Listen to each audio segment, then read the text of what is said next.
Bonjour à tous, je suis aujourd'hui avec Aldric, qui est le cofondateur d'une entreprise incroyable qui s'appelle Tacotax. Et pour commencer, Aldric, est-ce que tu peux nous... Yes. Bonjour Mathieu, merci beaucoup de m'inviter. J'ai créé Tacotax, moi, il y a 4 ans. Et Tacotax, c'est une société qui, à la base, permettait aux gens de bien remplir leur déclaration de revenus, en étant sûr qu'ils n'oublient aucun avantage fiscaux auquel ils ont droit. Et on a ensuite développé davantage de services pour aider les gens à mieux gérer leurs impôts. Voilà, c'est un peu l'ADN de Tacotac, c'est aider les gens à prendre les bonnes décisions avec leurs impôts. Donc, tu as lancé une boîte qui avait un vrai service et tu gagnais ta vie comment?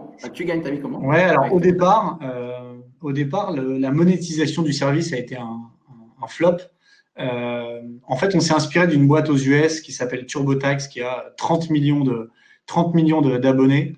Ok. Et le concept, c'est au lieu de faire ta déclaration de revenus sur le site d'impôt.gouv et de passer une heure et de rien comprendre à ce que tu fais, nous, le concept, c'est qu'on a codé tout le code général des impôts et en 10 minutes, tu fais ta déclaration chez nous et après, tu l'envoies à l'administration fiscale et tu peux passer à autre chose. Et ce service-là, on le facturait à l'utilisateur final et on le facturait entre 30 et 50 euros. Et donc, en fait, on a eu beaucoup d'engagement sur le site, beaucoup de visiteurs, beaucoup d'inscrits. Mais quand il fallait sortir la carte bleue et payer pour le service, on avait Ouais, un c'est taux de plus dur. conversion qui était extrêmement faible. C'était quoi au taux de Le taux de conve? conversion, il était de 0,2%. 0,2%. Donc, impossible d'avoir un business model viable là-dessus. Et c'est pour ça qu'on a fait évoluer le business model et pour basculer sur un business model de génération de leads, donc de génération de leads qualifiés pour des conseillers en gestion de patrimoine et des promoteurs immobiliers. Ok, alors comment tu as fait pour adapter ton offre, qui était pas conçue pour ça au départ, vers la génération de leads, justement? Alors, ce qu'on a fait, c'est que, en fait, ça s'est fait assez naturellement. On a changé le parcours utilisateur. Alors, si je prends le parcours utilisateur de la déclaration de revenus, eh bien, au lieu d'avoir une page où on demande à l'utilisateur de payer, on explique que le service est complètement gratuit. Et en fait, à la Ok. fin de son parcours, donc quand il a fait sa déclaration de revenus, on lui dit qu'il est éligible à certains dispositifs de défiscalisation. Donc là, il y a un peu d'explication sur les dispositifs. Et s'il le souhaite, on le met en relation derrière avec un vrai professionnel qui va faire un bilan patrimonial et qui va lui recommander les solutions les plus pertinentes pour réduire ses impôts. D'accord. Et tu as attrapé ces coordonnées quand? Au début, à la fin, c'est... Alors, ouais, en fait, plutôt tu demandes, tu demandes les coordonnées de l'utilisateur, plus tu as, on va dire, tu as de la chance tu as une probabilité importante d'avoir le numéro de téléphone. Du coup, c'est au début du parcours. On a une dizaine de questions assez simples qui permettent de qualifier un lead. Et la dernière question, c'est le numéro de téléphone. D'accord. Donc en fait, c'est à la fin. Ça, j'ai pas compris ce que tu dis. C'est Ouais. au début ou à Non, la non, fin? en fait, on a sur le parcours de déclaration de revenus, la manière dont ça fonctionne, c'est qu'on a Ouais. un premier formulaire très rapide où on pose une dizaine de questions et ces 10 questions permettent de D'accord. déterminer si un lead est, on va dire, éligible ou pas à de la réduction d'impôt. À la fin de ces Mhm. questions, la dernière question, c'est le numéro de téléphone. Et ensuite, Ok. l'utilisateur bascule sur notre outil d'aide à la déclaration de revenus où là, il y a un nombre de questions plus importantes. D'accord. Ça, c'est un vrai point parce que c'est souvent une question qu'on peut se poser lorsqu'on crée un dispositif comme ça de récupération de coordonnées pour qualifier des profils qui voudraient investir dans l'immobilier. C'est quand est-ce que tu demandes les informations clés que sont l'email et le téléphone, hein, qui permettent de les recontacter. Euh, et c'est soit tu peux le faire comme tu le décris avant finalement de donner une valeur ajoutée, un service. Euh, mais donc faut qu'il ait confiance en fait parce qu'il l'a pas vu Ouais. encore que ça vaut le coup. Soit tu le fais après ou tu dis ok, tu as eu peut-être la moitié du service, tu veux voir la fin du service, il faut que tu donnes tes coordonnées. Toi, vous avez fait des tests ou comment vous avez choisi de faire ça? C'est une très bonne question. Là, justement, on va faire des tests là-dessus. Parce que ma réflexion est la suivante. Si jamais tu demandes le numéro de téléphone à l'utilisateur sans avoir prouvé ta valeur, en effet, tu as un taux de conversion qui peut être faible. Donc, tout le jeu, ça va être de trouver le juste milieu entre demander le numéro de téléphone suffisamment tôt en ayant montré la valeur ajoutée nécessaire à l'utilisateur. Donc là, on va faire des tests, par exemple. On va essayer de demander le numéro de téléphone plus tard dans le parcours, donc en montrant, par exemple, davantage d'informations comme la simulation, le montant d'impôt que paye l'utilisateur, en donnant un peu plus d'informations sur le contenu des dispositifs et demander le numéro de téléphone après. Donc, pour résumer, un parcours d'utilisateur plus long, mais plus de valeur apportée au client, donc une probabilité plus élevée qu'il laisse son numéro de téléphone pour être appelé par un expert. D'accord. Donc ça, vous n'avez pas encore fait ça. Vous n'êtes pas encore arrivé à cette phase où vous allez tester différents parcours pour voir ce qui transforme le mieux. Alors nous aussi, on a fait pas mal de tests sur les parcours. On a par exemple testé un parcours à 7-8 questions versus un parcours à 20 questions. Donc ça, on l'a fait. En revanche, et alors, c'est quoi les résultats? Les résultats, c'est que le moins de questions tu poses, meilleur ton taux de conversion est. D'accord. Donc, il faut vraiment aller au minimum. Ouais, il faut aller au minimum. En revanche, ce qu'on n'a pas testé, pas encore, c'est d'afficher des résultats, des bribes de résultats avant de demander le numéro de téléphone. Mais ça, alors ça pose un autre problème. C'est il faut être capable finalement de découper ta valeur ajoutée en morceaux, quoi. Exactement. C'est-à-dire qu'il faut dire, ok, je te montre un bout de valeur ajoutée, tu me donnes tes coordonnées, je te montre l'autre bout. Ouais, c'est ça, mais en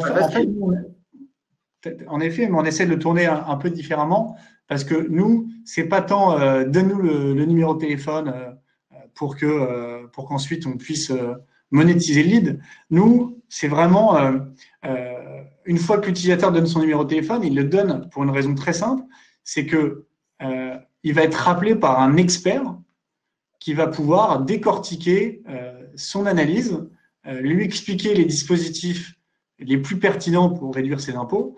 Donc en fait, le call, c'est pas tant, c'est quelque chose qui apporte vraiment beaucoup de valeur à l'utilisateur. Et souvent, le piège, c'est que certains générateurs de leads ne vont pas assez marketer le fait que ce call a de la valeur. Et donc pour moi, il y a un vrai travail à faire là-dessus, un vrai travail à expliquer à l'utilisateur qui va en effet être appelé, mais qui va être appelé par le meilleur expert de sa région, spécialisé dans les produits de défiscalisation, etc. Donc vraiment marketer la valeur de ce call. En fait, ouais, donc je suis assez d'accord sur le fait que on met pas souvent en avant pour faire des leads le côté vous allez avoir un conseil de très bonne valeur, de très bonne qualité, d'ailleurs qui est souvent gratuit. Et ça, pour votre patrimoine, c'est super, quoi. C'est très intéressant pour vous.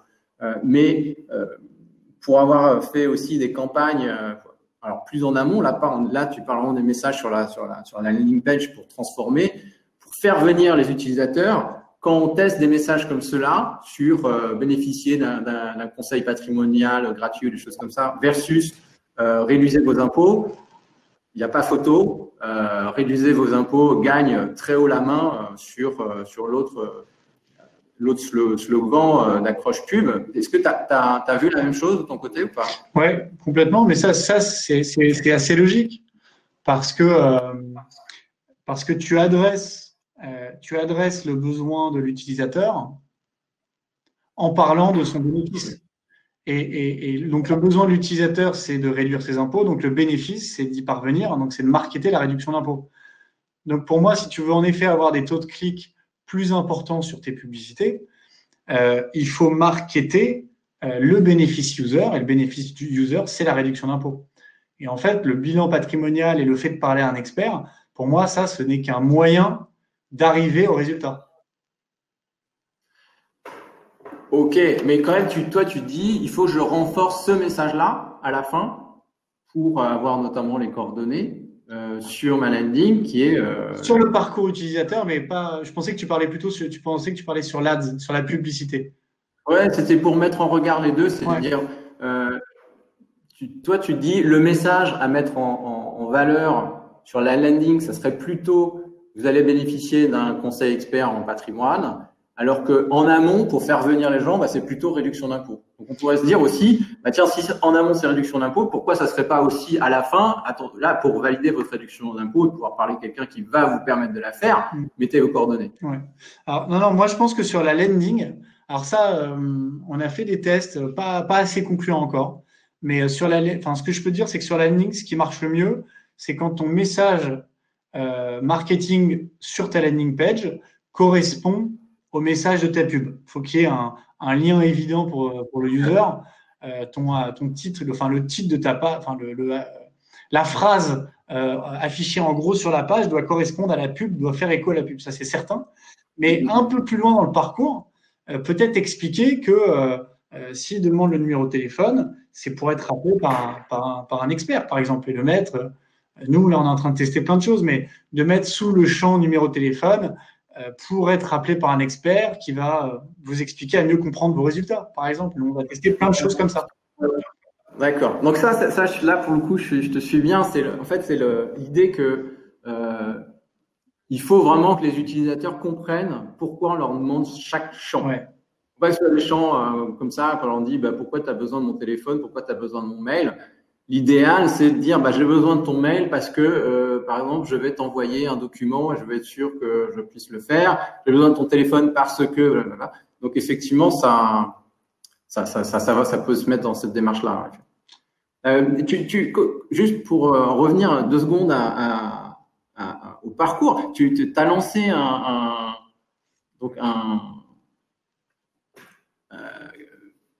code général des impôts en ligne. Ouais. Pourquoi? Enfin, d'où c'est venu ça? T'as fait des études de compta ou… Non, pour te dire l'idée du projet, moi j'ai travaillé en finance, j'ai un background où j'ai travaillé à Londres chez BNP Paribas en finance de marché, donc rien à voir avec les impôts on va dire, mais j'avais une vraie envie de monter ma boîte, et du coup j'ai regardé pas mal de secteurs qui m'intéressaient. Je voulais une boîte dans le secteur des fintech parce que je trouve que c'est un marché très porteur, qu'il y a encore beaucoup de services qui n'ont pas été correctement adressés. Donc, j'ai regardé ce qui se faisait beaucoup aux US, en Angleterre, parce que sur le secteur financier, les startups ont pas mal d'avance là-bas. Et donc, comme je te disais au tout début, on est tombé sur TurboTax, qui est une boîte incroyable. Et on s'est dit, on va faire la même chose en France. Donc, on a passé pas mal de temps à parler à des contribuables, que ce soit des amis ou des gens de mon réseau. Et je leur ai demandé, selon eux, qu'est-ce qui était un des plus gros problèmes quand tu devais bien gérer ton argent. Et ce qui revenait à chaque fois, c'était comment bien remplir ma déclaration de revenus et comment réduire mes impôts, parce que j'en paye un peu trop.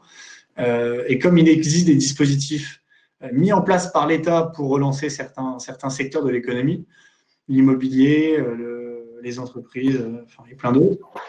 Nous, ce qu'on a essayé de faire, c'est de démocratiser, de vulgariser un maximum l'accompagnement autour des impôts. D'accord. Et donc, tu disais, en tout cas, en termes de modèle économique, ça a pivoté. Aujourd'hui, les leads que tu produis, ils passent tous par ce tunnel de déclaration d'impôt? Ah non. Alors nous, le tunnel de déclaration de revenus, c'est un de nos outils qui permet d'aider les contribuables à gérer leurs impôts. Mais on a aussi d'autres simulateurs, parce que la déclaration, c'est que de avril à juin, donc c'est un outil qui nous permet d'aider les contribuables pendant 2 mois. Mais après, on a un ensemble de simulateurs qu'on utilise tout au long de l'année. Donc, le simulateur phare, on va dire, en termes de sourcing de prospects, c'est notre simulateur de défiscalisation. Donc là, le concept est très simple, c'est un contribuable souhaite savoir quels sont les moyens de réduire ses impôts. Il remplit un formulaire chez nous. À la fin de ce formulaire, on lui affiche 3 dispositifs qui sont pertinents selon nous pour réduire ses impôts. Après, il y a des briques de contenu sur chacun de ces dispositifs pour comprendre. Donc le Pinel, comment est-ce que ça fonctionne, quels sont les avantages, quels sont les inconvénients, les choses à surveiller, on va dire. Et donc l'idée, c'est qu'ensuite l'utilisateur soit tout de suite rappelé. Donc c'est ce que je disais hier Kitty, c'est que l'objectif pour nos partenaires, c'est de pouvoir rappeler l'utilisateur le plus vite possible, parce qu'il est toujours dans une démarche active, avec un peu de chance, il est encore devant son ordinateur. Et donc c'est de le rappeler en lui disant, et donc c'est là où nous on essaie d'avoir une approche pertinente. On demande à nos partenaires d'utiliser un script, donc une trame, un discours, pour que la transition se fasse de la meilleure manière possible. Je te donne un exemple. Alors, c'est quoi le script? C'est quoi le script, en gros? Alors, nous, d'abord, on envoie un SMS à l'utilisateur en lui disant qu'il va être rappelé par le partenaire X. D'accord. Donc, tu lui indiques qui va le rappeler. Voilà, je lui indique qui va le rappeler. Et donc, ça permet aussi de prévenir l'utilisateur si jamais il s'en est pas suffisamment rendu compte pendant le parcours. Au moins, là, avec le SMS, il est persuadé il a compris que derrière, il y aura un rappel. Et ce rappel, on explique son objectif, c'est d'expliquer comment fonctionnent les dispositifs de défiscalisation. Donc, l'utilisateur, il est devant son ordinateur ou devant son mobile, il voit qu'il est éligible à du Pinel, du LMNP ou des CPI, par exemple.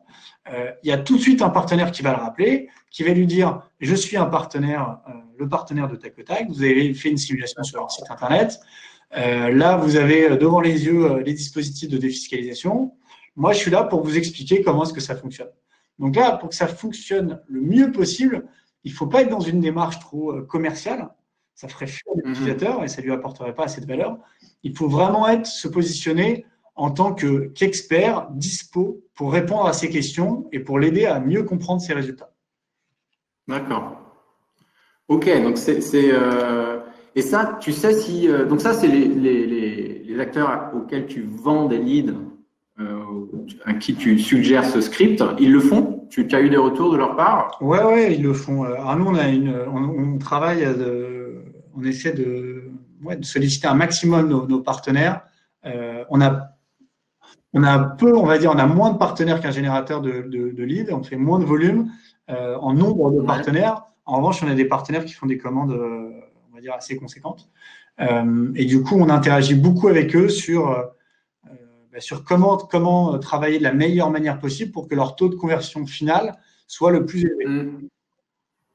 Comment tu fais pour travailler avec eux? C'est quoi en fait?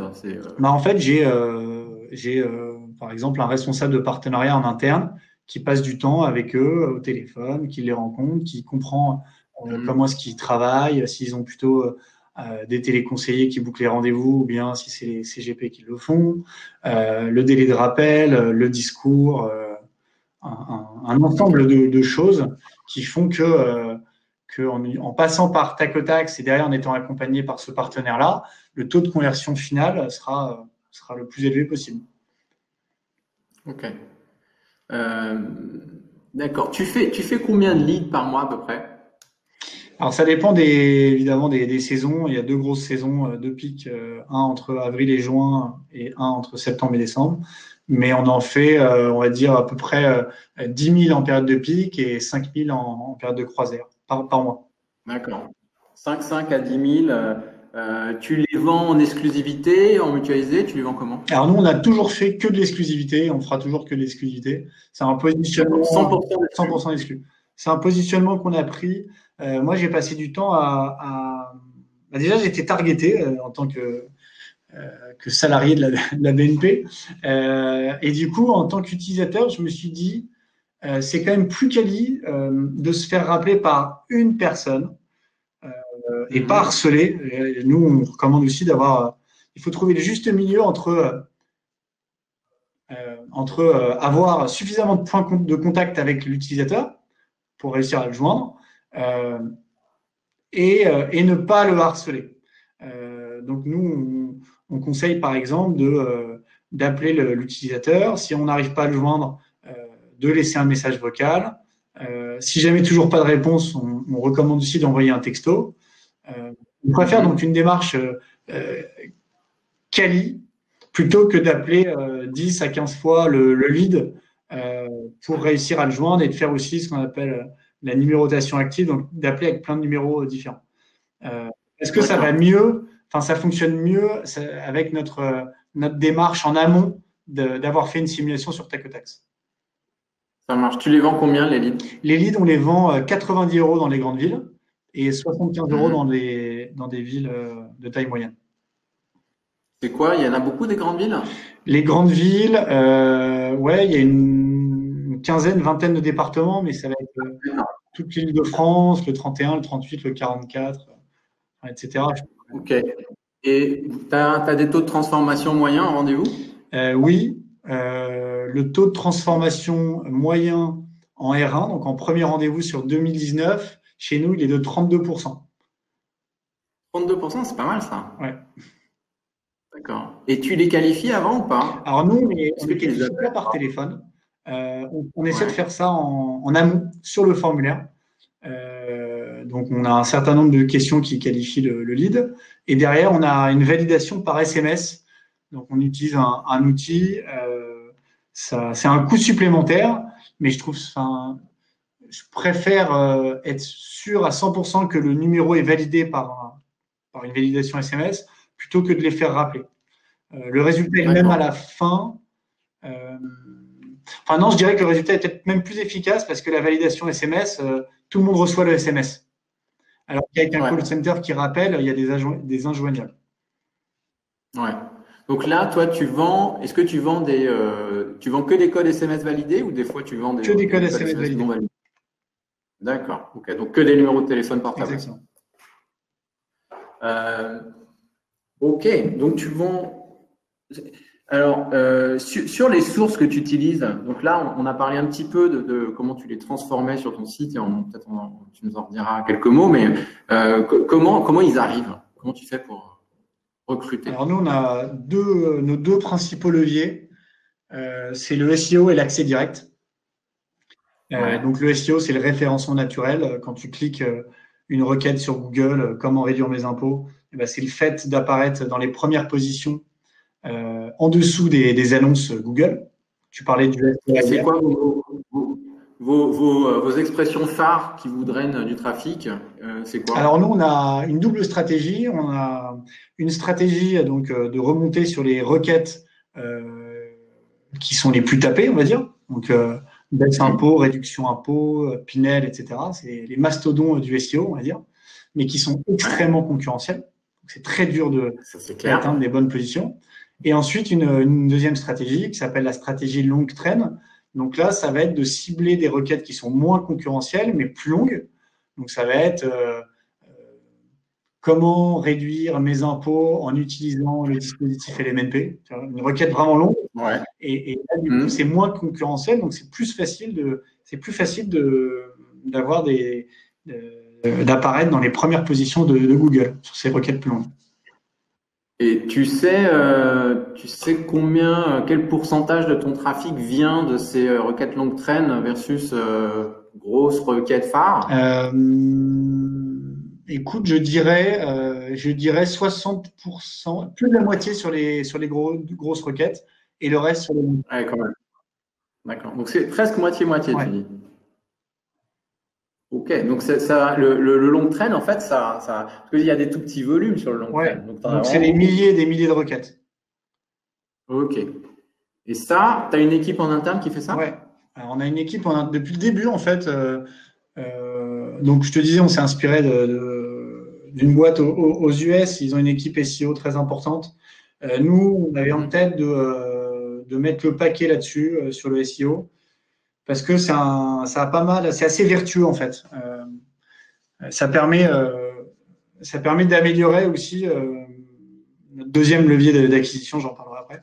Mais oui, on a une équipe en interne. On a 5 rédacteurs en CDI. Donc, tu vois, ça fait du monde. Ah oui, quand même. Ouais. En CDI, 5. Ouais. On a 5 rédacteurs et 3 freelances. Donc, on a 8 personnes qui écrivent. Okay. Et c'est pas le terme, on va dire, c'est des rédacteurs, mais c'est des vrais spécialistes du contenu. Et c'est des personnes qui maintenant connaissent vraiment par cœur toutes les solutions pour réduire ses impôts, ils les connaissent. Donc, c'est devenu des experts dans leur domaine et c'est ce qui fait que le contenu est quali. Parce qu'une des règles du SEO pour remonter, c'est d'avoir du contenu quali. Et donc, ça marche que si les personnes qui écrivent ces contenus sont experts sur le sujet. Okay. Donc, j'ai 8 rédacteurs, j'ai un expert technique. Donc, c'est un expert technique, c'est celui qui va faire en sorte que,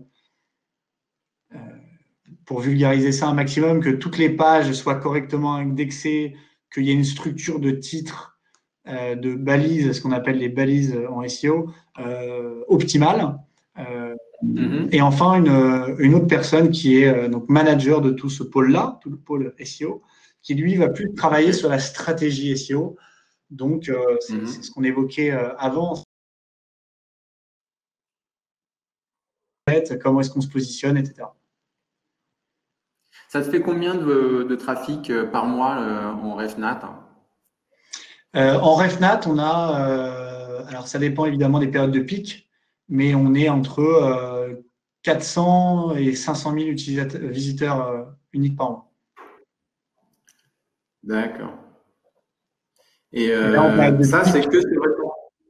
Quoi? Pardon, en période de pic, là, pendant la déclaration, on est plutôt entre plus d'1 million de VU par mois en SEO. Ah oui, ok, donc c'est vraiment un très gros site, quoi.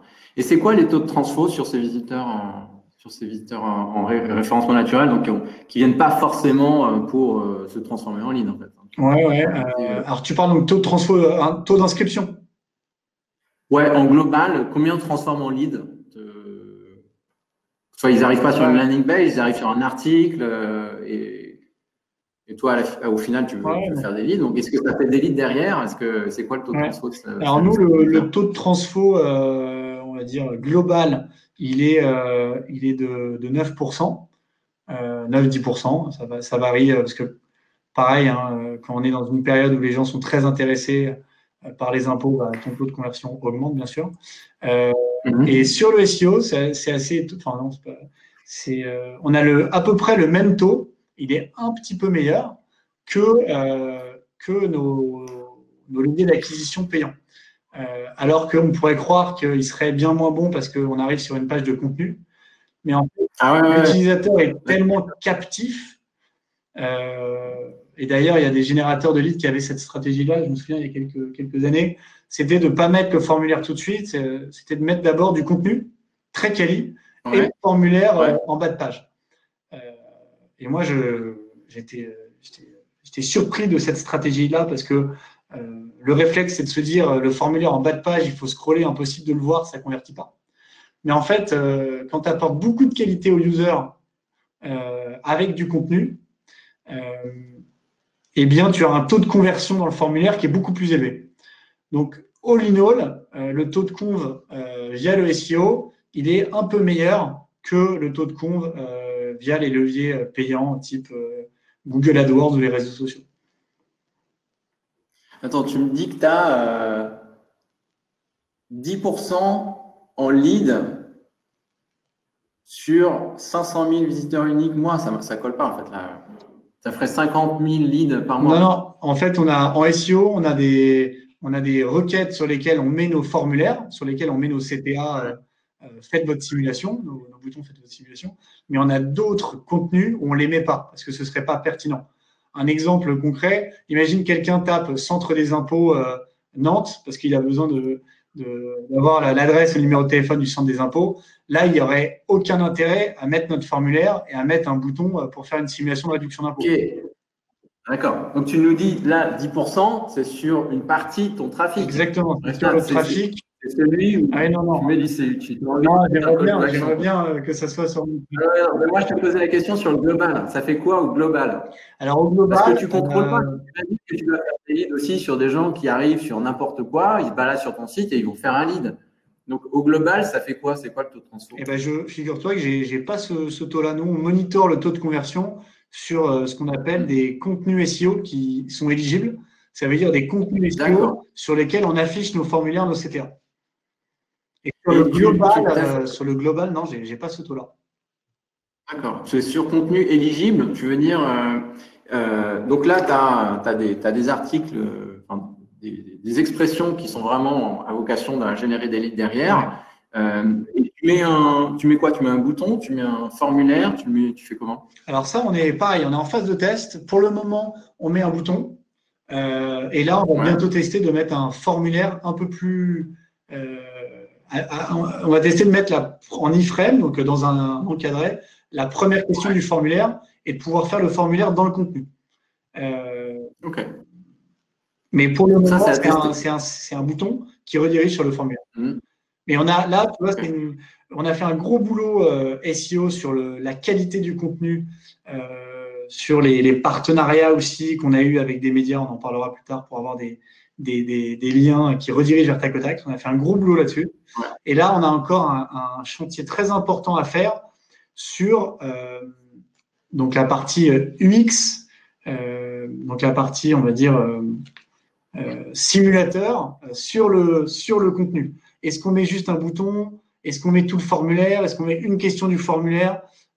On a un gros chantier là-dessus pour améliorer notre taux de conversion finale. Alors là, tu nous as parlé des contenus. Alors le SEO, ça marche effectivement sur le contenu, mais ça marche également avec les liens. Donc là, tu l'évoquais un peu. C'est quoi ta stratégie pour avoir des gros liens très intéressants? Alors nous, là-dessus, en fait, ça va avec notre stratégie d'avoir des produits sur le site, comme un produit d'aide à la déclaration de revenus.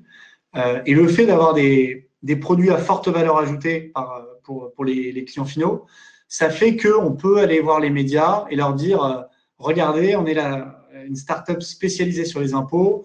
On a un outil qui permet de faire sa déclaration de revenus en 10 minutes et de garantir de recevoir la réduction d'impôt maximale. Donc, on explique qu'on a ces services-là. Et du coup, les médias écrivent des articles sur nos outils et mettent un lien qui redirige vers Tac au Tac. On a cette première stratégie qui est de parler de nos produits. Et la deuxième, on a un analyste en interne dont le métier est de rédiger des études sur les impôts. Donc, on a fait pas mal d'études depuis 2-3 ans. Un exemple d'études qu'on a faites, c'est un baromètre des impôts en France qui dit les régions où les gens payent le plus d'impôts, où la pression fiscale est plus importante.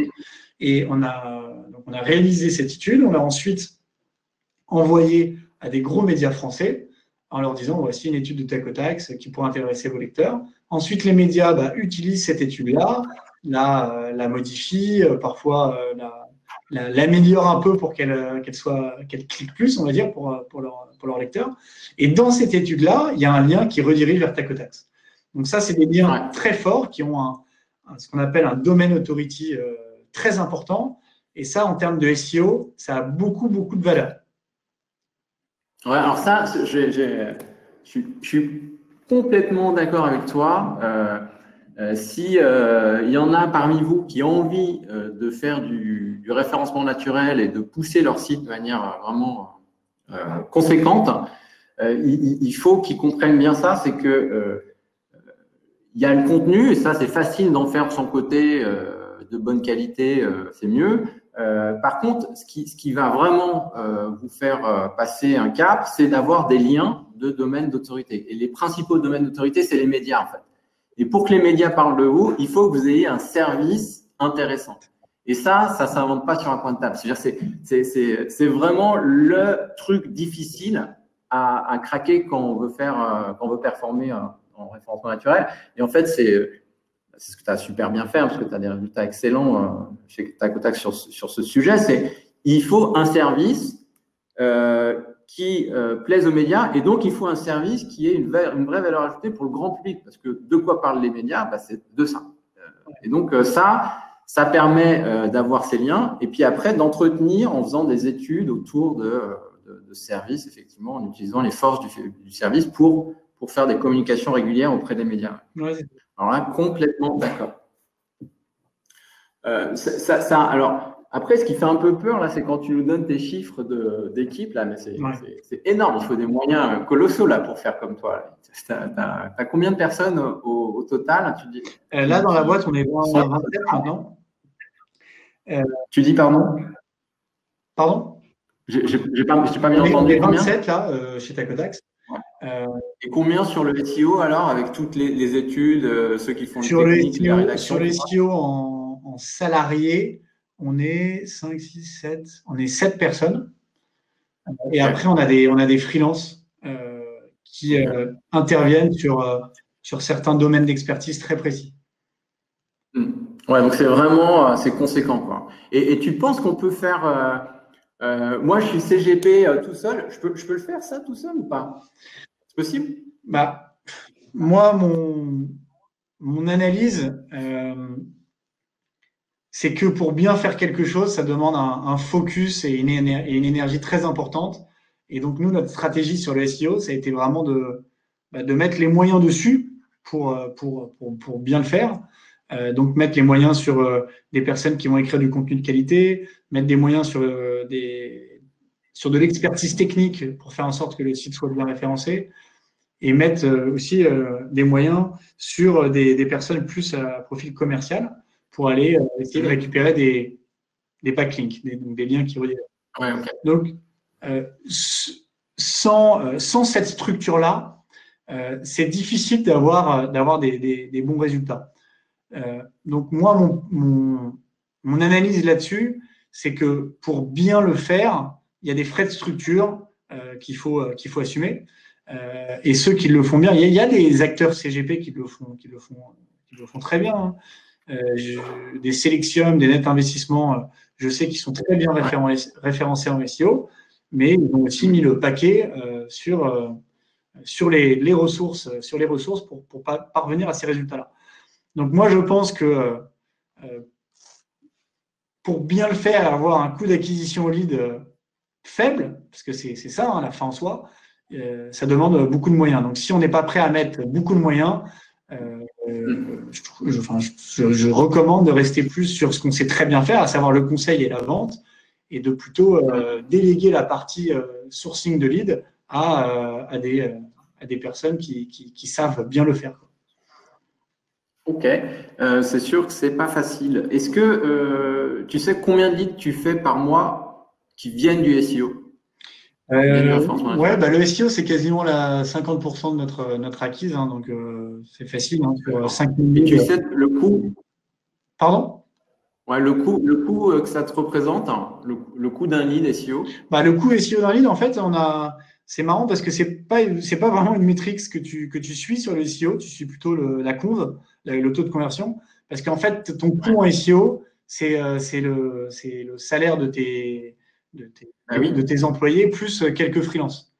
Mais ça, c'est un point super important parce que souvent, on pense que le trafic SEO, le trafic référencement naturel et les leads qui en proviennent, c'est gratuit.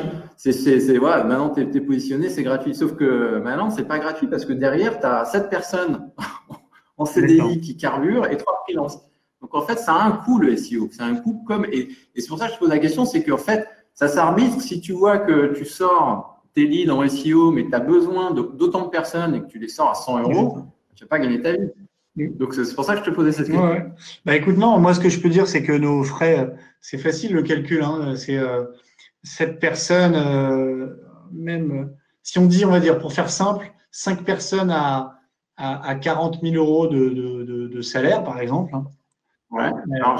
Non, ça fait 200 000 €, on va dire chargé 260 000 €. Ça fait quand même un coût à 260 000 € sur une année. Du coup, pour que ça soit intéressant d'un point de vue retour sur investissement, eh bien, il faut dégager il faut vendre au moins, alors ça dépend de la marge qu'on target, quoi, mais au moins 350, 400 000 euros en lead derrière des partenaires en CGP. Ouais, donc tu te dis, tu as un coût de 260 000 euros à l'année, donc ça fait 21 000 balles à peu près par mois, et tu fais 5 000 leads comme ça. Si c'est ça, c'est 4 euros le lead. Hein. Vas-y, hein, recrute. ça marche. Non, mais après, je te dis 5 personnes, mais le calcul est, tu vois, c'est plus 7-8 personnes. Et après, il y a aussi les salaires. Enfin, je t'ai fait ça dans les grandes masses, mais les freelances, c'est aussi, tu vois, c'est pas rien. Même si je doublais tout, moi, je suis à 8 euros. C'est, en fait, ça rassure quand même. Tu prends un vrai pari quand tu fais du référencement naturel parce que c'est pas sûr que tu y arrives, c'est pas sûr que tu gagnes. Tu peux dépenser pour rien, mais tu peux donc dépenser beaucoup d'argent pour rien. Par contre, si ça marche, effectivement, tu es dans des coûts de génération de leads super bas. Exactement. Voilà, on a l'impression que c'est énorme, tu as une équipe quand même très conséquente juste dédiée à ça, mais ça te sort plein de leads. Ouais, c'est ça. Donc, on va dire que c'est des gros investissements au départ. C'est une stratégie à mettre en place dès le début là-dessus. Mais une fois que ça tourne bien, ouais, c'est très vertueux. Tu voulais nous parler d'un autre levier, non? En fait, ça va avec le SEO.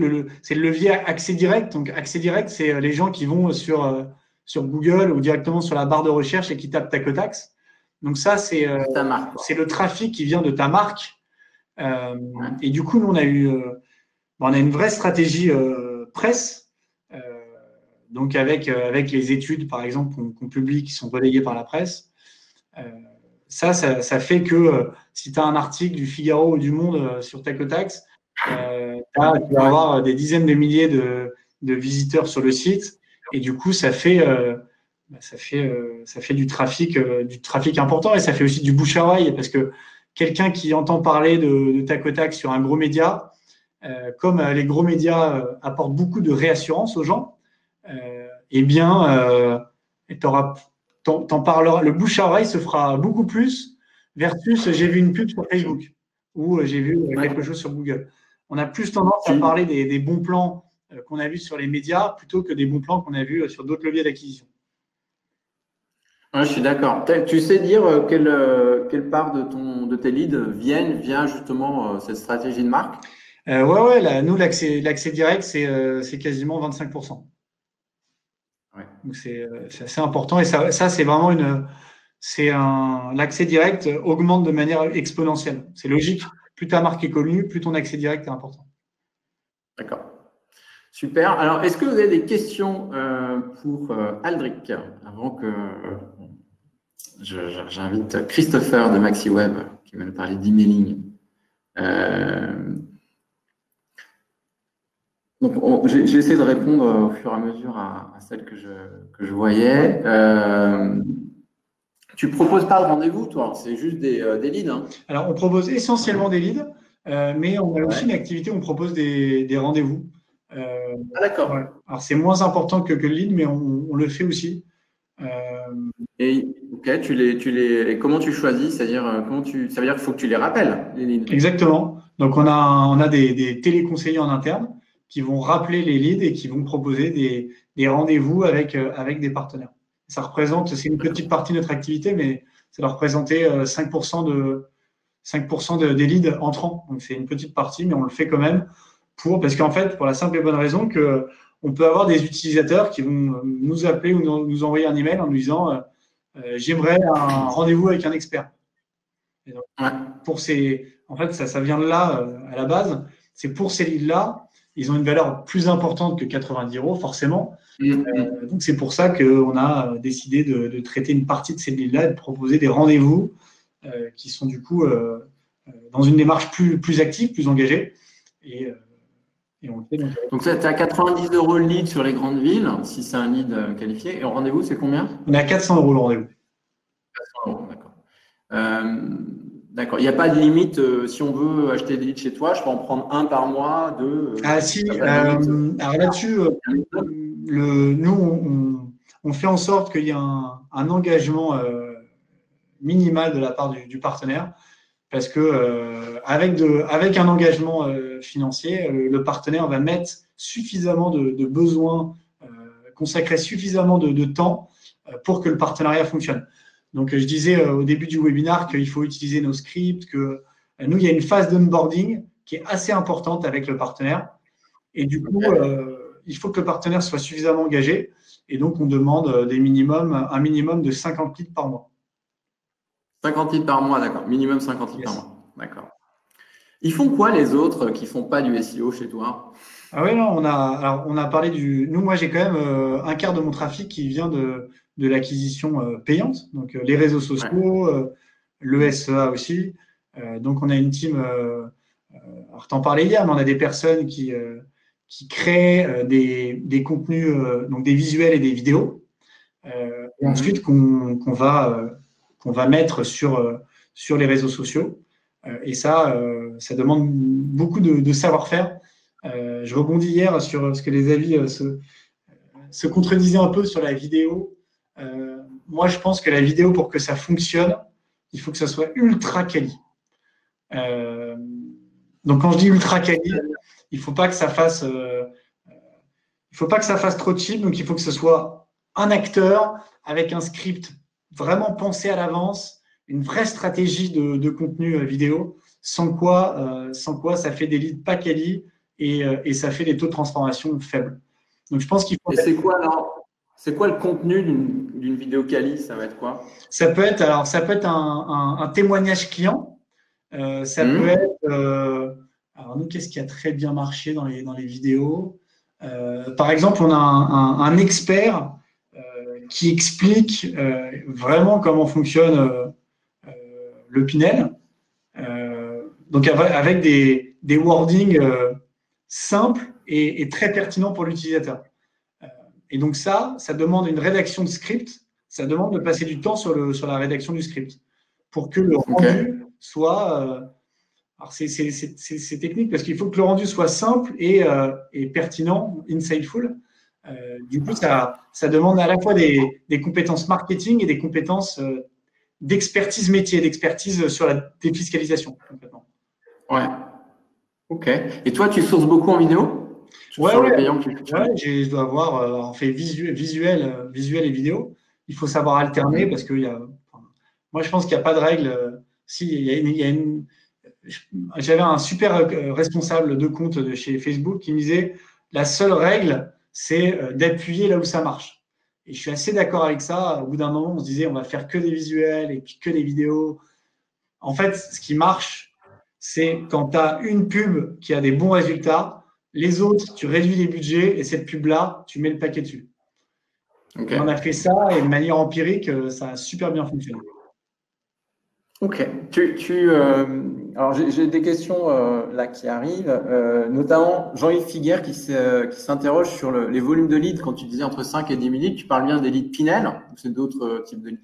Alors, nous, c'est des leads qui ont exprimé le souhait de réduire leurs impôts. Donc, ce n'est pas forcément Pinel alors? Non, mais nous, notre simulateur fait que les taux d'intérêt, là, c'est un sujet plus, on va dire, plus macro, mais les taux d'intérêt sont bas. Donc, pour l'épargnant, le fait d'utiliser l'endettement est une bonne stratégie patrimoniale.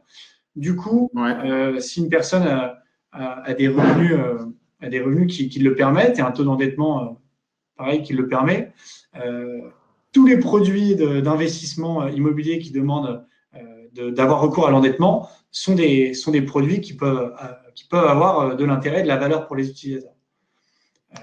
Donc, les dispositifs de réduction immobilière sont, on va dire, très fortement représentés dans nos leads. Et si j'achète des leads chez toi, par exemple, moi je fais que de l'immobilier, pire, je fais que du Pinel. J'achète des leads chez toi, tu peux pas me garantir que je vais avoir des gens qui cherchent un Pinel. Ils peuvent vouloir une SCPI, par exemple, et je vais pas pouvoir exploiter le lead. Alors moi, je peux te garantir que la personne veut réduire ses impôts. Et en effet, si jamais la personne veut réduire ses impôts et a déjà en tête le Pinel ou autre chose, ça sera le travail du conseiller en gestion de patrimoine, de faire le bilan patrimonial adapté et à l'issue de ce bilan patrimonial, savoir quel est le produit le plus pertinent à conseiller. Ça marche. Peut-être une dernière question avant que je te libère, de Laurent Tailleb qui se demande qui s'interroge sur le coût, parce que tu dis donc c'est 50 000 minimum par mois. On est à 90 € si c'est sur des grandes villes, donc je trouve ça conséquent. Tu as beaucoup d'acheteurs CGPI indépendants? Ouais, on en a, on doit en avoir entre 30 et 40. 30 à 40 acheteurs. Et sinon, c'est plutôt des réseaux, des grands promoteurs, j'imagine, des choses comme ça? C'est des réseaux, ouais, beaucoup de réseaux de CGP, des promoteurs, en effet. En fait, oui, pour que ça marche, c'est des CGPI qui sont ouais, au moins deux, trois personnes pour que ça. Parce qu'en effet, ça représente un coût important, mais c'est un investissement qui vaut le coup parce que derrière le taux de transformation est important, mais il faut être prêt, en effet, à pouvoir faire cet investissement minimum pour que ça fonctionne. Ouais, je suis d'accord. Aldric, merci. Je vais demander à Christopher de venir sur scène à son tour. C'était très intéressant et je pense que tu as répondu aux principales questions. Et puis, moi, en tout cas, c'est vrai que j'avais très envie que tu participes à ces entretiens parce que j'ai été bluffé de le succès que tu as réussi à rencontrer sur la création de cette marque et du service que tu offres au grand public et comment tu arrives derrière à le monétiser sur des leads. Merci. C'est sympa, Mathieu. Merci de m'avoir invité. J'espère que ça a permis de répondre à certaines des questions des participants. J'espère aussi. Salut. À bientôt, Aldric. Au revoir. Salut. Et bonjour. Christopher. Donc, on accueille maintenant notre deuxième invité, donc Christopher Fabre, qui dirige une agence qui est une petite pépite qui s'appelle MaxiWeb, que je ne suis pas sûr que vous connaissiez, mais vous allez voir que vous avez sans doute tort, parce que donc Christopher, je te laisse te présenter. On va faire simple. Donc voilà, Christopher Fabre. Donc j'ai cofondé il y a maintenant 6 ans l'agence MaxiWeb. Donc pour faire très simple, en fait, on est une agence qui travaille en la performance. Donc ça veut dire qu'on va générer des leads pour tout type de clients. Donc on va travailler dans la finance, on va travailler dans les travaux, dans tout ce qui est formation, par exemple, les gens qui vont vendre des e-books ou ce genre de choses, et tout ce qui est assurance, obsèques, etc. Et en fait, on va alimenter on va dire des comparateurs, des comment ça s'appelle, des sociétés qui ont des call centers, etc. En lead. Donc on va travailler principalement sur l'email marketing.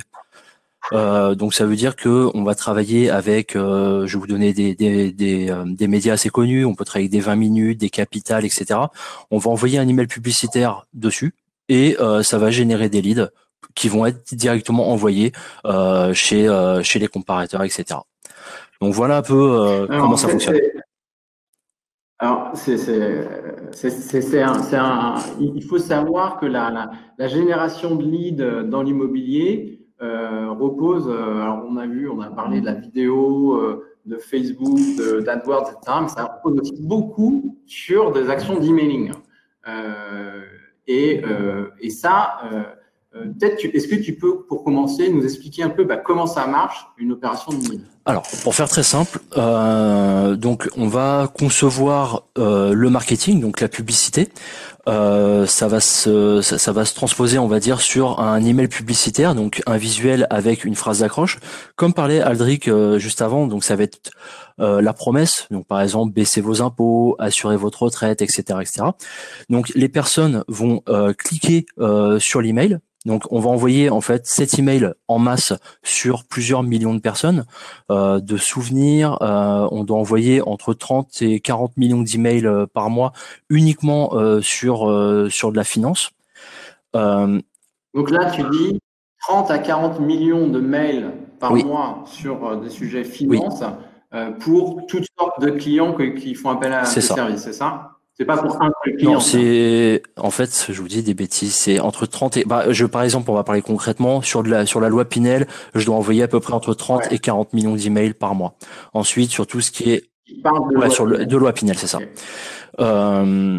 Donc on va envoyer ces mails-là, pas nous directement, mais via nos partenaires. Donc on va les contacter tous les jours pour dire d'envoyer cet email en fonction de leur rentabilité. Si la campagne est rentable pour eux, ils vont envoyer plus de volume, etc., etc. Pareil pour le client. Si on peut juste faire un petit stop Ouais. là-dessus, parce que quand tu parles de partenaire, en fait, toi, est-ce que tu as des bases à Non. toi ou tu fais appel à des gens qui ont Je des fais bases? appel à des gens qui ont des bases de données, tout simplement parce que ces bases de données ont besoin de se rafraîchir tous les mois. Et donc, avec les médias, on va avoir des bases qui vont être fraîches, des bases fraîches en fait tout le temps. Et c'est pour ça vraiment, je recommande de travailler avec des bases fraîches.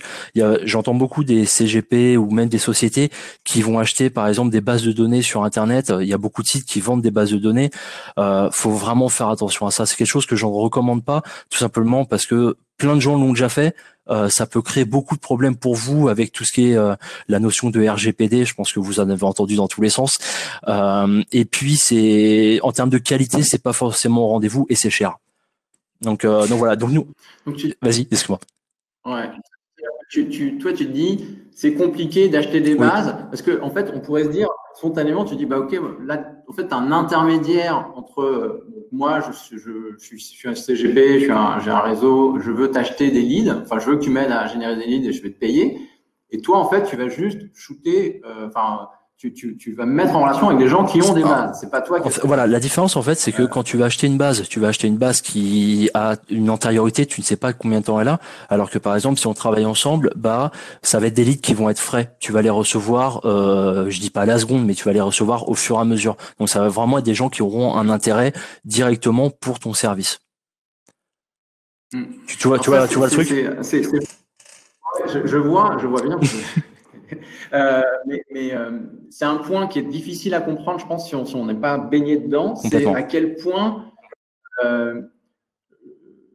identifier les bonnes bases et savoir travailler avec elles pour qu'elles relaient bien les mails, les messages et éviter les choses trappes de bases tombées du camion, pas cher. Très ancienne, pas du tout RGPD, c'est vraiment compliqué en fait. Alors, tu peux nous dire par exemple combien pour une opération, on te demande de générer des leads en Pinel, tu vas actionner combien de bases? Ça va dépendre de l'opération, parce qu'en fait, on va faire des tests d'approche. Par exemple, on peut parler, comme je disais tout à l'heure, de la retraite. Donc là, ça veut dire qu'on va envoyer un certain nombre de mails. Je vais donner des exemples de chiffres. On peut partir par exemple sur 1 million d'emails. On va voir ce que ça va générer, donc en termes d'ouverture d'email, de clics et de leads. Et en fonction des leads et surtout derrière le retour du client, donc savoir est-ce que les taux de rendez-vous étaient bons, est-ce que les taux de vente étaient bons, là on va pousser beaucoup plus cette campagne. Donc on va y aller progressivement en fait. On est dans des. Il faut aussi comprendre les ordres de grandeur dont on parle. Quand on fait un test, on envoie 1 million de leads. Non, 1 million d'emails. Oui, il y a une différence. 1 million d'emails, je vais vous donner par exemple les taux moyens.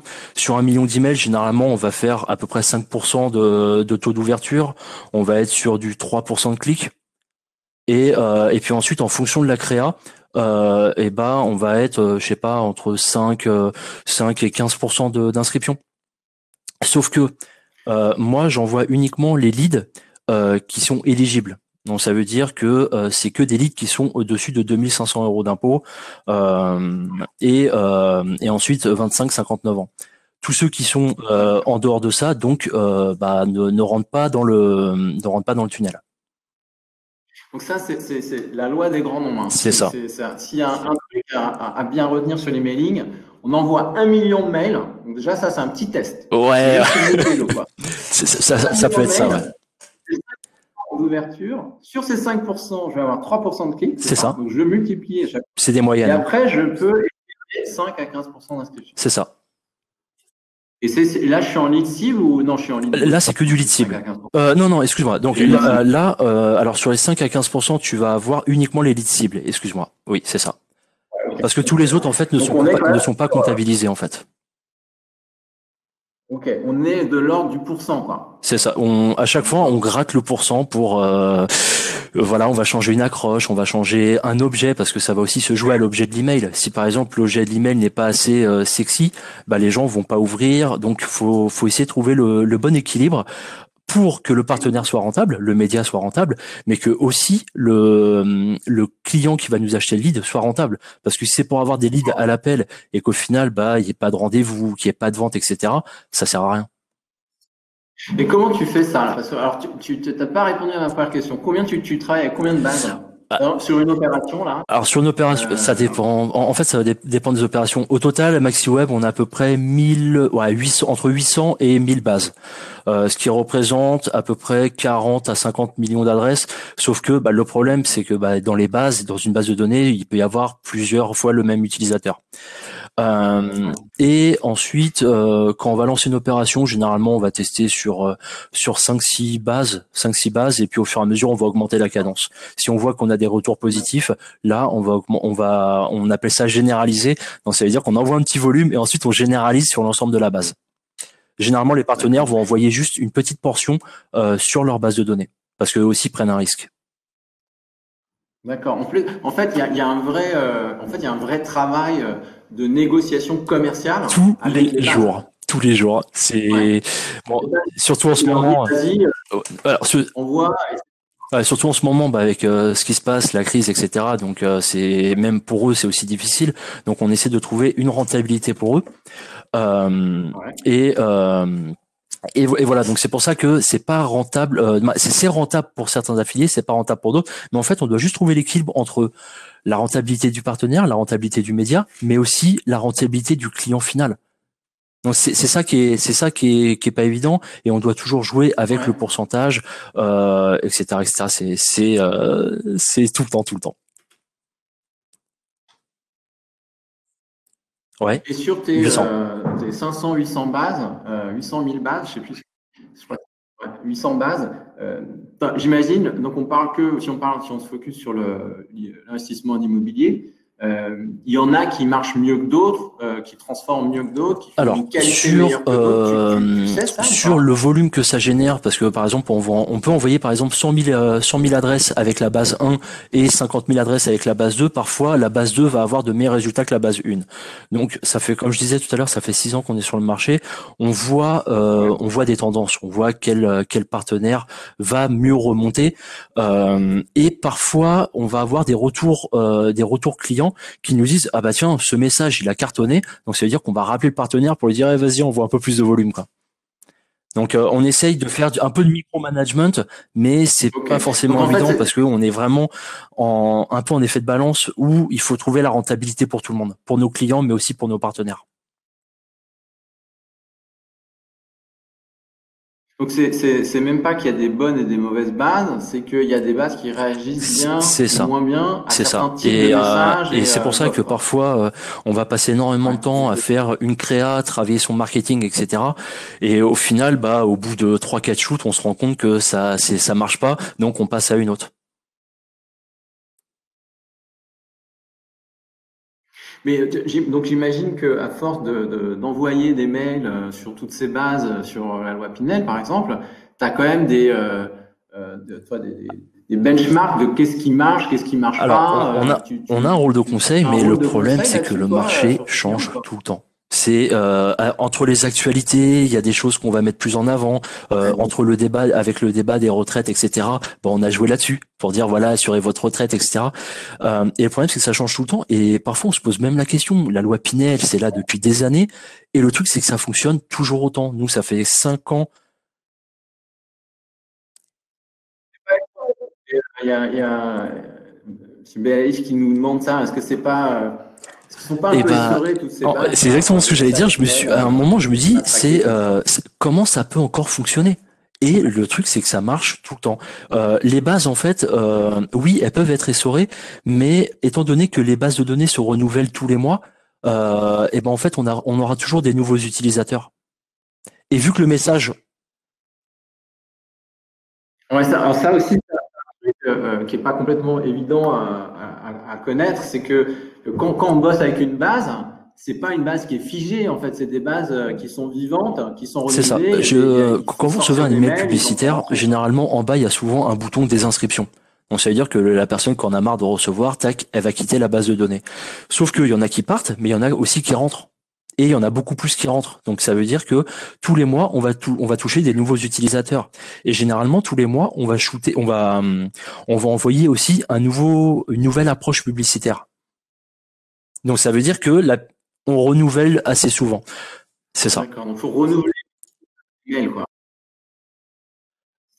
Non, c'est quoi? Toi, tu recommandes quoi? Par exemple, je te fais un modèle de mail, je dis OK, tu l'envoies sur les bonnes bases. En fait, tout va dépendre du volume. Il faut le renouveler à partir de quand? Par exemple, si tu me dis voilà, il me faut 100 leads, on va renouveler la créa, je sais pas, au bout de 6 mois, 1 an.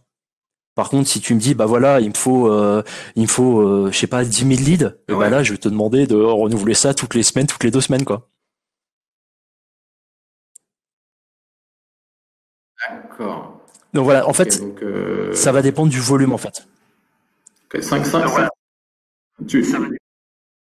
marche. Tu peux donner des exemples de base parce que Par exemple, vous allez vous inscrire sur le site, tout à l'heure je l'ai cité, 20 minutes ou Capital. Quand vous inscrivez dans la newsletter, en fait, vous allez recevoir toutes les newsletters partenaires de 20 minutes. Donc voilà. Voilà. Donc c'est ça en fait. C'est ça. Et puis après, il peut y avoir des sites médias, il peut y avoir des, par exemple, bon, il y a aussi tout ce qui est les jeux concours, etc., où les gens s'inscrivent dessus. Mais étant donné que vous allez payer, on va dire, à la performance au lead, ça veut dire que vous allez avoir uniquement les gens intéressés. Tout simplement parce que je reviens sur les taux que je donnais tout à l'heure. La personne va devoir ouvrir l'email, donc voir l'objet. Donc déjà, ça va dégager une grosse partie. Ensuite, il va devoir cliquer sur l'email, s'inscrire. Quand il va s'inscrire, ça va enlever tous les gens, par exemple, qui payent 1 500 € d'impôts. Donc ça veut dire qu'il y a tout un système de filtre, en fait. Généralement, on voit non. les leads qui sont en dessous de 2005 ou pas? D'accord. Okay, Ils partent parce qu'on peut pas les utiliser. Donc on prévient que c'est uniquement les gens qui peuvent être éligibles à la loi Pinel. Donc c'est pour ça, donc ils ne sont pas travaillés. On les vend pas. Tu les vends pas ces leads-là. C'est ça. Donc poubelle. Ok. C'est quoi les volumes que tu arrives à faire? En fait, ça va dépendre des mois. Il y a des mois où je sais pas, on va être super inspiré sur comment ça s'appelle, sur le message marketing. Je vais vous donner par exemple un des meilleurs mois qu'on avait fait. On avait généré à peu près 70 000 leads en 1 mois en brut. Attends. Donc 70 000 leads en brut. Donc ça, c'était tous les gens. Et dans ces 70 000, il y avait à peu près 4 500 qui étaient complètement éligibles à la loi Pinel. Donc ça veut dire dans les 25-59 et au-dessus de 2 500 € d'impôt.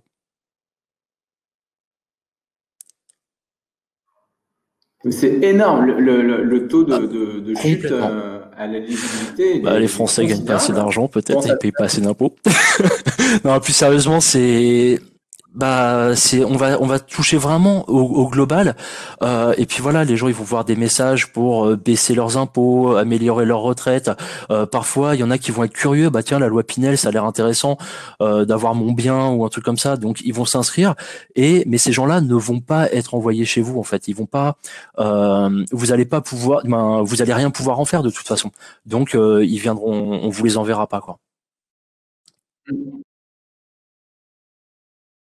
Et tu as des typologies de base qui sont plus adaptées à des types de produits. Par exemple, si je veux faire du Pinel ou si je veux plutôt faire de l'assurance vie ou de la SCPI, tu vas aller plutôt vers franchement, il n'y a pas de base. En fait, c'est que des bases généralistes. Donc, c'est des gens qui ont accepté de recevoir de la publicité. Donc, il n'y a pas de bases qui sont pro finance ou un truc comme ça. Sur le nom, si par exemple on va travailler avec un site média dans la finance, c'est pas pour ça que ça va mieux fonctionner. Ok. D'accord. Donc là, en fait, et on voit quand même que ça brasse des volumes tout à fait considérables. Si moi je veux essayer de faire un petit mailing, j'ai une base de prospects, je sais pas, moi j'ai 100 000. déjà énorme. 100 000 prospects. Est-ce que je peux arriver à quelque chose? Je peux faire des Complètement. Et c'est vraiment ce que je recommande à tout le monde, en fait. Pas Comment expliquer? Vous avez une base de données. Donc, ça veut dire que les leads vous appartiennent, ils ont une valeur. Les gens peuvent consommer tous vos services, que ça soit de la loi Pinel à plus de 2500 euros ou que ce soit d'autres services pour adapter à leur profil. Je travaille souvent avec des clients qui, on va dire, qui vont leur raconter une histoire à leur lead, qui vont leur dire, bah voilà, tiens, faites comme un tel, il a gagné tant en faisant ça. Et honnêtement, ça coûte pas grand-chose. Il existe sur Internet plein de systèmes qu'on appelle des autorépondeurs, où vous mettez votre base de données dans ce système-là, vous programmez par exemple, voilà, à J+1, je vais envoyer ce mail-là, ensuite tous les cliqueurs, bah, je vais les envoyer dans la base numéro 2 pour leur envoyer tel message, et jusqu'à temps de les envoyer à votre rendez-vous. C'est vraiment important. Et complètement, c'est ça, des scénarios. C'est des scénarios. Et ça a coupé. C'est ça. C'est des scénarios d'envoi automatique de mail en fonction de l'actions. Donc ça veut dire que les leads, quoi qu'il arrive, il faut les retravailler parce que on va dire qu'il y a un an, on n'a pas tous la même situation aujourd'hui qu'il y a un an. Donc ça se trouve, il y a un an, le mec, il n'était pas intéressé pour ça, mais qu'aujourd'hui, bah, en fonction de votre message, en fonction de l'actualité, en fonction de tout ça, bah, c'est toujours intéressant de le relancer. Que ce soit pour tel ou tel truc. T'as des noms en tête de logiciels? J'en ai testé un il y a pas longtemps qui est vraiment pas mal. Ça s'appelle Active Campaign. Active Campaign. J'ai testé ça, c'est pas mal. Après, il y en a énormément sur le marché. Et faut créer des scénarios, faut suivre. Et bon, derrière, faut aussi créer tout l'aspect landing page. Donc ça veut dire créer un formulaire pour au moins récupérer son téléphone ou au moins essayer de caler un rendez-vous. Et ensuite enchaîner par téléphone et puis après idéalement en physique pour passer à la signature, quoi. Mais c'est super important. D'accord. Et Active Campaign, ça envoie les mails ou il faut que j'ai un logiciel? En fait, ça fait les scénarios et ça envoie les mails. Après, je sais plus le prix exact, mais si ça se trouve, il y a des choses plus cher ou moins cher. Donc après tout dépend les bases de données que vous avez. Si c'est du 50 mails ou du 100 mails, parfois il y a des Mailjet ou des Mailchimp qui peuvent être adaptés. Donc ça sert à rien de prendre un gros truc si c'est des petites bases de données, quoi. Donc Mailjet, c'est un système que vous connaissez peut-être, hein, d'envoi de mail tout simplement. Comme Gmail, mais ça permet de le faire en masse. Non, je suis pas sûr qu'il y ait d'automatisation. Non, pas sur ce système-là. Mais après, c'est au moins pour tester déjà comment va réagir votre base de données. Et si vous voyez que là vous avez des retours, etc. Et ben là vous la mettez dans un système automatisé. Mais c'est vraiment important, je pense, quand vous achetez du lead ou quand vous faites de la publicité ou des partenariats ou autre, d'avoir en fait un système automatique qui va vous rentrer en fait des prospects tous les jours en fait. Et donc ça, c'est vraiment en fait, c'est travailler sur les scénarios de c'est ça qui est complexe, mais ce qui est bien, c'est qu'on peut tout tester. Parce que la base de données, elle vous appartient. Donc, si aujourd'hui vous voulez lui envoyer un mail parlant de ça, parlant de l'actualité du moment, et demain autre chose, en disant bah tiens, je vais essayer d'appuyer sur par exemple le confinement ou je sais pas quoi, vous pouvez le faire. Et puis vous adaptez aussi le message par rapport à votre personnalité. Si les clients vous les avez rencontrés, vous savez comment ils savent comment vous êtes, etc. Bah vous pouvez écrire avec vos mots, etc.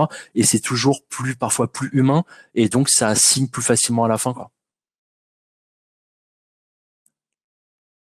Ouais. Tu travailles avec qui, toi? Moi, je suis un CGP indépendant. Je peux faire. Alors, avec des CGP indépendants, je l'ai jamais fait, tout simplement parce que il y a une histoire de géolocalisation. Généralement, je travaille comme je disais tout à l'heure, c'est avec des comparateurs ou avec des call centers, tout simplement parce que eux, ils vont prendre les leads en masse et ensuite ils vont les dispatcher en fonction des régions. Ou des régions ou des départements, c'est ça. Donc mes clients aujourd'hui. Donc tes clients. Ouais, C'est ça, ils m'achètent en national et ensuite ils vont retravailler les leads par téléphone ou les envoyer directement, mais les dispatcher aux différents CGP par département. Par exemple, quelqu'un qui est à Marseille, il a aucun intérêt à acheter des leads qui sont à Lille ou à Metz par exemple, parce que pour faire les rendez-vous, ça vaut pas forcément le coup. Alors, si, il y en a qui acceptent, mais le problème, c'est qu'on sort du modèle de la performance. Donc là, on ne vend plus au lead, mais on vend à l'email envoyé. Et le problème, c'est le risque. Parce que vous pouvez envoyer 100 000 mails. Si vous vous trompez sur le message, si vous vous trompez, ou si, je sais pas, la base, elle est pas réactive à tel moment, et ben, vous mettez de l'argent à la poubelle, quoi. Parce que toi, tu payes un coût par lead, donc les bases acceptent de relayer ton message. C'est ça. Tu payes seulement s'il y a un lead de généré, c'est ça. Si tu veux faire de la géoloc, là, pour le coup, ils te disent, OK, combien tu veux que j'envoie de mails, et c'est tant. C'est ça. En fait, ils vont faire un comptage. Par exemple, s'ils veulent que des gens qui sont du 75, par exemple, ils vont dire, bah tiens, j'ai X personnes dessus, donc on va envoyer un mail dessus. OK, on aura les taux d'ouverture, on verra les gens qui ont ouvert, les gens qui ont cliqué, etc. Sauf que si ça fait 0 lead, eh ben c'est pas de sa responsabilité. Ouais, donc sur le marché, il n'y a pas, en fait, ou de manière anecdotique, la possibilité en emailing, il y a peu de chance. On a pu faire un moment, on travaillait uniquement sur l'Île-de-France. Les résultats étaient pas non plus fous, mais on faisait quelques leads tous les mois. Après, sur Internet, il y a tellement de leviers. Aldric parlait tout à l'heure. Bon, il y a le SEO, il y a eu, on a Kitty qui parlait de tout ce qui était le native advertising, le Google Ads, Facebook, qui propose tout un système de géoloc et vous obtiendrez des leads uniquement de votre région, quoi. Ouais, donc c'est quand même important de comprendre que ça ça. ne s'adresse pas à tout le monde, à ton activité, c'est pour plutôt des gros qui peuvent être en national ou qui ont les moyens de revendre ce qu'ils ne peuvent pas consommer en direct. Mais je pensais que c'était intéressant quand même que tu viennes exposer un peu comment fonctionne cette mécanique d'emailing, parce que c'est vraiment, c'est quand même des volumes assez importants chaque mois sur le marché. Et c'est comprendre ça, je pense, peut aider aussi soit à bien l'acheter auprès de partenaires, soit à essayer de faire des choses sur ses propres bases. Je pense que travailler sur ses propres bases, c'est vraiment quelque chose de très important, et surtout c'est l'argent facile ou des rendez-vous faciles ou peut-être de la recommandation, parce que les gens qui reçoivent des mails ont la possibilité de transférer le mail facilement à leurs amis. Donc si vous pouvez choper des rendez-vous, bah tiens, j'ai vu ça, ça peut être intéressant pour toi. Donc faut essayer de jouer vraiment sur la viralité en fait. Ça me fait rire parce que on arrive à la fin de l'entretien. C'est toujours bien de finir par un truc aussi beau que l'argent facile. Tout à coup, les pleuvoir. C'est très très facile, vous allez voir. Non, je plaisante évidemment, mais est-ce que, alors avant qu'on laisse Christopher aller shooter plein de mails sur plein de bases, est-ce que vous avez d'autres questions à lui poser? Sinon, je le libère. Tu as beaucoup de clients aujourd'hui sur la loi Pinel, j'ai 2 clients qui m'achètent en national tous les mois. Et puis après, bon, on travaille avec pas mal de clients dans les assurances, dans les mutuelles, dans les obsèques. Ouais, triste. Mais voilà, on envoie pas mal de leads tous les mois dans tout ça, quoi. Chez les call centers, les comparateurs et tout. Ça marche. Christopher, je te remercie d'avoir partagé tout ça. Je vous dis à demain. Merci, bonne journée, au revoir. Salut Christopher, à bientôt.